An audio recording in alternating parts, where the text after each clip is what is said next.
Enjoying good health is one of the fundamental needs of the human species.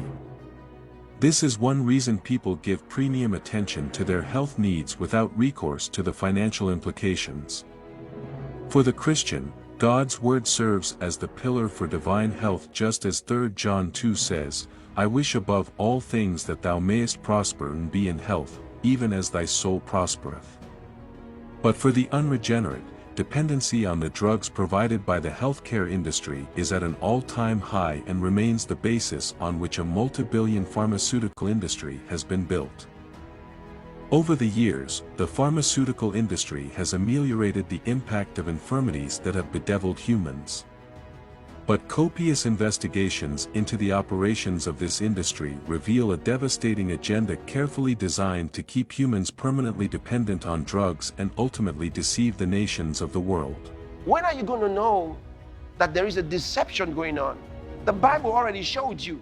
And it told you that nations were deceived by pharmacare. And that is pharmacy. The production and administering of drugs. At the beginning of the 20th century, the Rockefeller Foundation turned its attention to the acquisition of pharmaceutical companies. They started buying them up in order to profit from their patented drugs. However, in 1912, vitamins were discovered and we began the long process of understanding their health benefits. Keep in mind that by today's standards, the practice of modern medicine was in its infancy.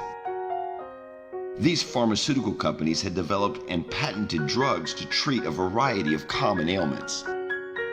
According to the National Center for Biotechnology Information, doctors soon recognized scurvy, beriberi, rickets, and other conditions as specific vitamin deficiencies rather than diseases. Slowly and methodically, medical practices moved to a profit-driven system promoting pharmaceutical drug sales and profitable surgery over curative medical practices. Basically, the long-term management of diseases was found to be more profitable than efforts to cure diseases. The well-publicized devastating effect of the COVID vaccine directly points to the fraudulent drug administration that has existed in the health industry for many years unnoticed. Ailments like cancer, fibroids, sickle cell anemia and a plethora of others have bedeviled the world without durable cure in sight. Corrupt syndicates in big pharma have ensured medical science have no permanent cure to them. This then makes it pertinent to examine the true story behind cancer, fibroids, sickle cell and other medical frauds. Why is cancer said to be this so-called incurable disease? This killer disease that everybody fears in the world?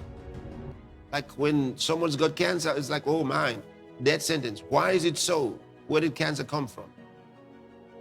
And how has it been sustained?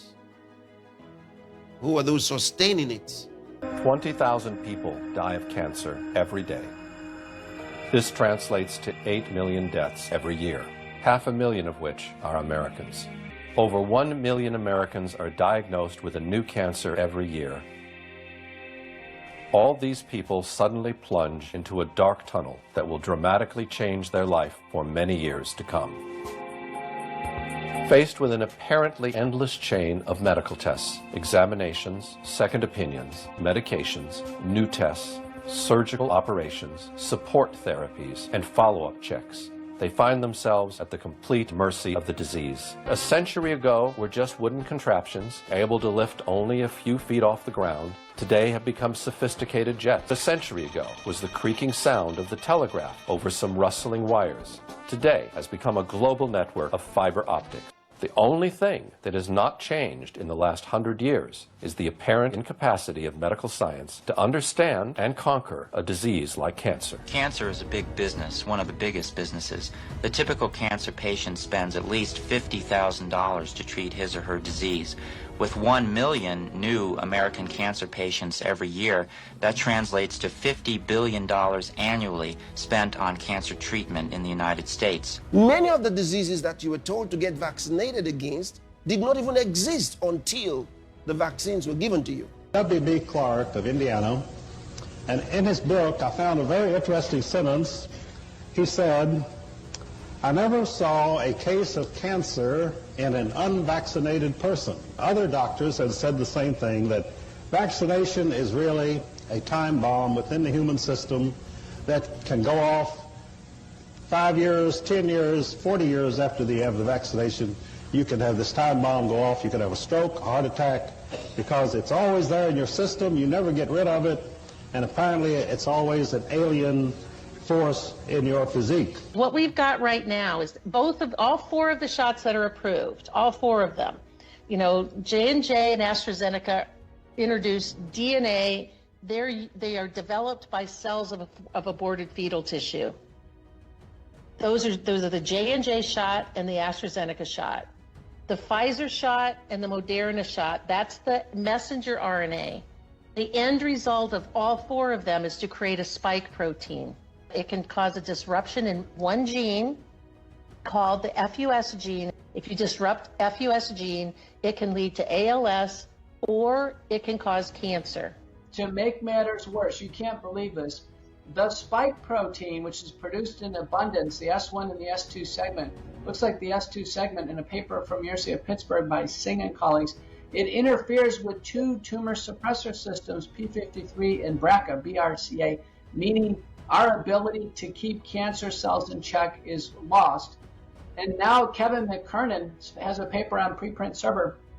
He's found cDNA, which is coming off the E. coli part of the manufacturing, cDNA in high concentrations contaminating these vials. And Jeff, you can't believe it, but you know what one of the sequences is? SV40. SV40 is a known tumor gene promoter. After the vaccines rolled out, I started seeing this virus that causes this little bump, usually in kids, starting to appear in adults. And I thought, what would cause that mechanism? And then as more biopsies started coming in, I started seeing an uptick in women's cancers of the endometrium, of the cervix in older ages that I normally don't see at rates I normally don't see. I'm seeing the weirdest cancers, and cancers that we've been able to keep in check and treat taking off like wildfires, going stage 2, stage 3, stage 4, like that. And that's because of the immune dysregulation that these shots cause. I understand that in some countries as well, they say that they want to vaccinate the young people, especially young ladies, against cancer. Another big lie. In every country in the world that mass vaccinated, cancer rates are skyrocketing. In 2009, several schools for tribal children in India, Telangana, they became sites for observation studies for a cervical cancer vaccine that was administered to thousands of girls aged 9 through 15.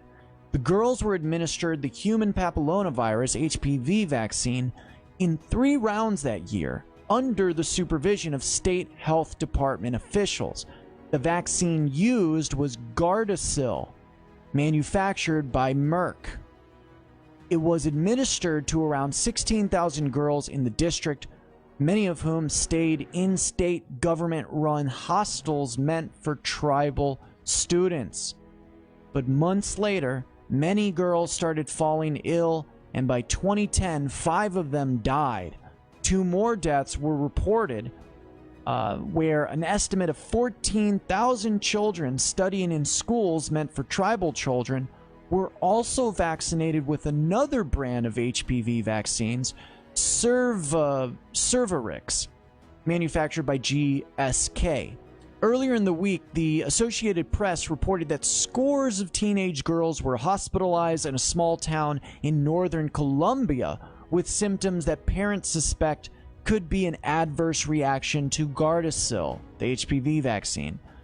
A standing committee on health and family welfare that investigated the irregularities pertaining to the observational studies in India tabled its report a year ago. The committee found that consent for conducting these studies in many cases was taken from the hostile wardens, which was a flagrant violation of norms.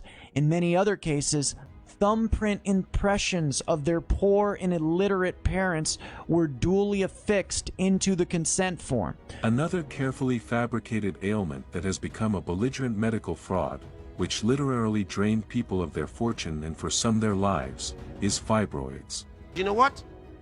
The highest number of those afflicted with fibroids are from Africa.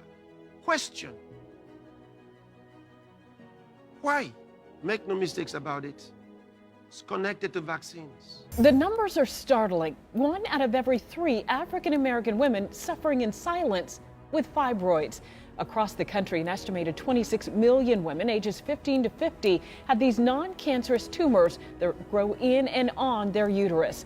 They can cause heavy bleeding and lots of pain. My mom had it. All of my sisters have fibroids. I have 3. I have a best friend that has fibroids. 36-year-old Tessa Taylor tells me she suffered with fibroids for years. Sometimes there's several of them, all right?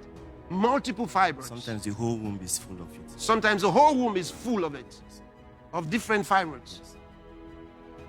They're like little devils and growing. mRNA vaccines specifically target the female reproductive system, not only the ovaries but also the uterus. Uterine fibroids are solid tumors that are rich in blood vessels. Although it is a benign tumor, the spike protein specifically seeks out vascular endothelial cells,